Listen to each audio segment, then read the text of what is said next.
반갑습니다. 말씀과 함께 하루를 시작하는 주님의 백성들을 예수님의 이름으로 축복합니다. 2024년 4월 8일 월요일 오늘 주신 말씀은 신명기 23장 19절에서 24장 9절까지입니다. 당신들은 동족에게 구워 주었거든 이자는 받지 마십시오. 돈이든지 곡식이든지 이자가 나올 수 있는 어떤 것이라도 이자를 받아서는 안 됩니다. 외국 사람에게는 구워 주고서 이자를 받아도 좋습니다. 그러나 동족에게서는 이자를 받지 못합니다. 그래야만 당신들이 들어가 차지할 땅에서 당신들이 하는 모든 일에 주 당신들의 하나님이 복을 주실 것입니다. 주 당신들의 하나님께 맹세하여서 서운한 것은 미루지 말고 지켜야 합니다. 주 당신들의 하나님은 반드시 그것을 당신들에게 요구하실 것입니다. 그러니 미루는 것은 당신들에게 죄가 됩니다. 맹세하지 않은 것은 당신들에게 죄가 되지 않습니다. 그러나 한번 당신들의 입으로 맹세한 것은 반드시 지켜야 합니다. 당신들이 주 당신들의 하나님께 입으로 스스로 약속한 것은 서원한 대로 하여야 합니다. 당신들이 이웃 사람의 포도원에 들어가서 먹을 만큼 실컷 따먹는 것은 괜찮지만 그릇에 담아가면 안 됩니다. 당신들이 이웃 사람의 곡식밭에 들어가 이삭을 손으로 잘라서 먹는 것은 괜찮지만 이웃의 곡식에 낯을 대면 안 됩니다. 남녀가 결혼을 하고 난 다음에 남편이 아내에게서 수치스러운 일을 발견하여 아내와 같이 살 마음이 없을 때에는 아내에게 이혼 증서를 써주고 그 여자를 자기 집에서 내보낼 수 있습니다. 그 여자가 그의 집을 떠나가서 다른 남자의 아내가 되었는데 그 둘째 남편도 그 여자를 싫어하여 이혼 증서를 써주고 그 여자를 자기 집에서 내보냈거나 그 여자와 결혼한 둘째 남편이 죽었을 경우에는 그 여자가 이미 몸을 더럽혔으므로 그를 내보낸 첫 번째 남편은 그를 다시 아내로 맞아들일 수 없습니다. 이런 일은 주님 앞에서 역겨운 일입니다. 당신들은 주 당신들의 하나님이 당신들이 유산으로 주신 땅을 죄로 물들게 해서는 안 됩니다. 아내를 맞은 새 신랑을 군대에 내보내서는 안 되고 어떤 의무도 그에게 지워서는 안 됩니다. 그는 한 해 동안 자유롭게 집에 있으면서 결혼한 아내를 기쁘게 해 주어야 합니다. 맷돌은 전부나 그 윗짝 하나라도 저당을 잡을 수 없습니다. 이것은 사람의 생명을 저당 잡는 것과 마찬가지이기 때문입니다. 어떤 사람이 같은 결의인 이스라엘 사람을 유괴하여 노예로 부리거나 판 것이 드러나거든 그 유괴한 사람은 죽여야 합니다. 당신들은 당신들 가운데서 그러한 악의 뿌리를 뽑아야 합니다. 악성 피부병에 걸린 사람에 대하여는 레위 사람 제사장들이 당신들에게 가르쳐준 대로 모든 것을 철저히 지켜야 합니다. 내가 그들에게 명령한 대로 지키십시오. 당신들이 이집트에서 나오던 길에 주 당신들의 하나님이 미리암에게 하신 일을 기억하십시오. 아멘. 하나님은 배려와 존중의 하나님이십니다. 어떤 것을 강제하거나 우리의 자유를 억압하시는 분이 아니세요. 만약에 이제 그랬다고 한다면 애초에 선악과 범죄도 발생하지 않았을 것입니다. 그러면서요, 자유에는 분명한 책임이 뒤따릅니다. 하나님께서는 우리 인간이 자유로운 선택을 하되 그 선택에 대한 책임을 지게 하세요. 그 책임이라고 하는 것은 다른 것이 아니죠. 본인이 자유하다라고 해서 남의 자유까지 해쳐서는 안 된다는 것입니다. 하나님 사랑은 이웃 사랑, 자신에게 주어진 자유권을 남용, 오용함으로써 이웃을 해하는 것은 결국 하나님을 해하는 것일 수 있어요. 그것이 바로 죄인 것이고 모든 자유는 모두의 자유를 위해서 통제되어야만 합니다. 그리고 이런 말이 있어요. 늑대에게 자유는 사슴에게는 죽음이다. 늑대에게 자유는 사슴에게는 죽음이다. 말하자면 이와 같은 맥락에서 우리 자유라고 하는 것에 대해 숙고해 봐야 할 것이며 또 이와 같은 맥락에서 하나님께서도 자유가 방종이 되지 않도록 규례와 율법을 통해 정해 놓으신 것을 확인할 수가 있어요. 여러분, 진정한 자유는요, 오직 하나님 안에서만, 하나님 나라 원리를 준수하는 선에서만 가능합니다. 요즘 자유라고 하는 단어가 권력자에 의해서 남발, 오용, 남용됨으로써 늑대가 사슴을 죽이는 일이 넘쳐나는 대한민국 사회를 살아가는 우리 하나님 나라 백성들이 진지하게 성찰하고 숙고해야 되는 지점이겠습니다.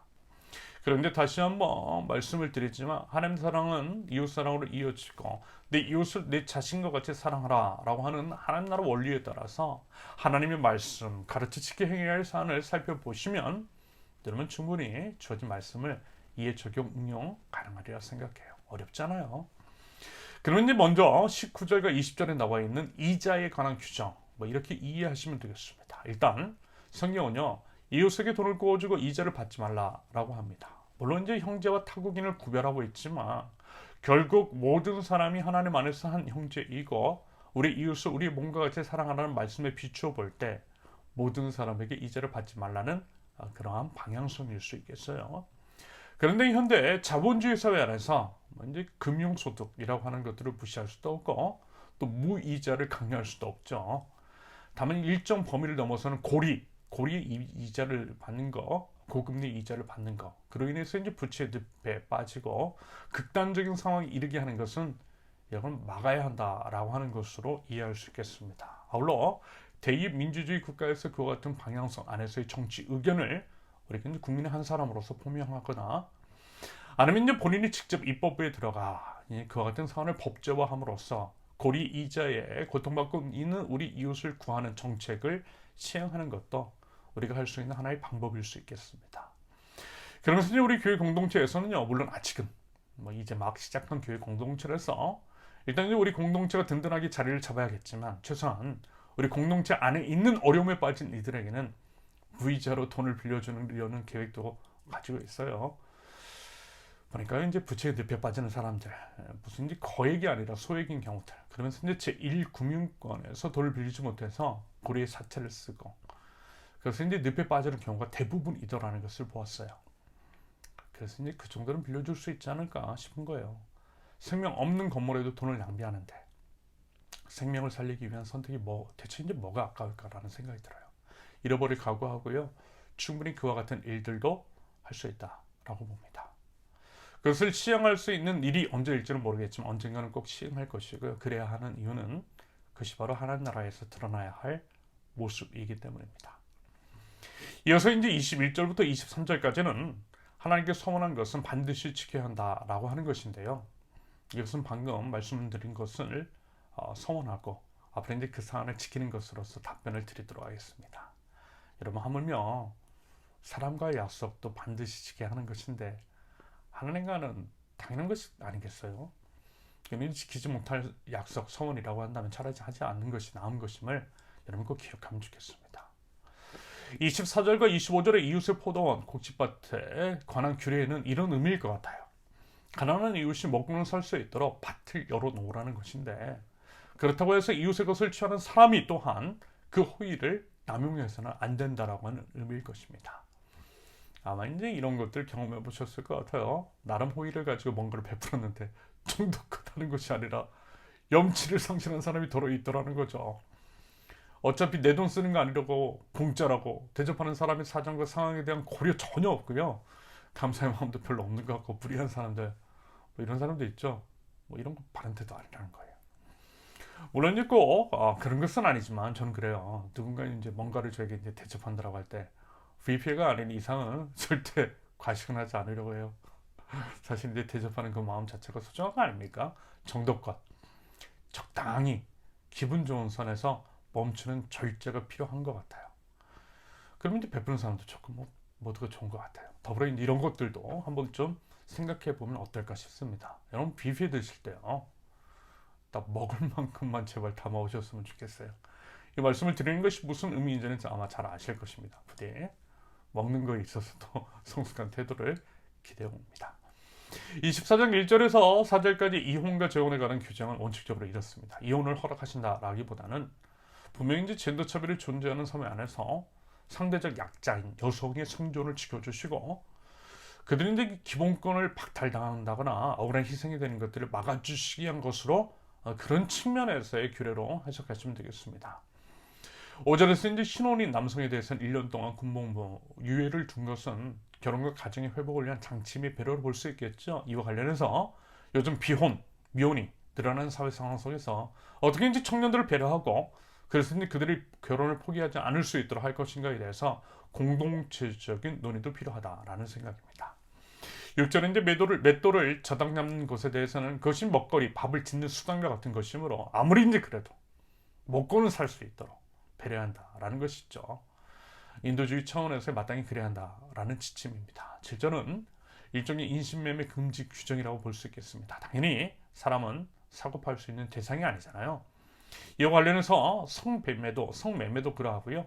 사람을 도구화, 대상화하는 모든 일들, 사람을 개, 돼지 취급하는 일련의 악행등에 대해서도 분명하게 인식하고 분별하고 그것들을 강하게 근절하는 것은 물론이고요.